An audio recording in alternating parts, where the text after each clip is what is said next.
So if you have a super simple site, you only have one person, you can kind of skip this because you only have the one user, the default user, and you're going to be using it.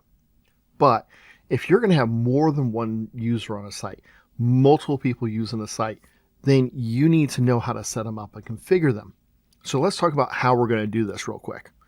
All right, so here I am at my user screen, and I'm going to click simply Add New. At this point, I'm going to get just a really bare bones, hey, what do I need to know to set up a user? Well, I'm going to need the username, an email address, some additional information. I can put in a website if I want.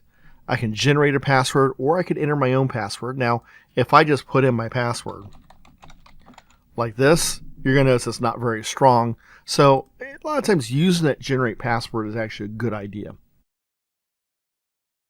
And then I have different roles, and these are default roles that come with WordPress. We'll talk about that in just a minute. At this point, that's all I have to do to set up my new user. It's going to be smart enough to know that, for example, oh, we already have an email address like that in here, so you need to pick a different one. I pick a different one, and boom, now it's done. What does that mean? Well, that means that it created a user for me, verified that that user didn't already exist, and it's going to send an email out letting the person know. Now, when I look at my user roles, I see 2 people, and I can go in and have as many as I want. I'll also notice off to the right-hand side, how many posts do I have? So I can see who's active or who's just, maybe they're not writing things. And maybe that's a good thing, maybe it's not. Kind of depends upon what their job is in my website. I can have hundreds of users on a site if I need to. In fact, I'm currently working on a site that's going to have about 400 estimated users.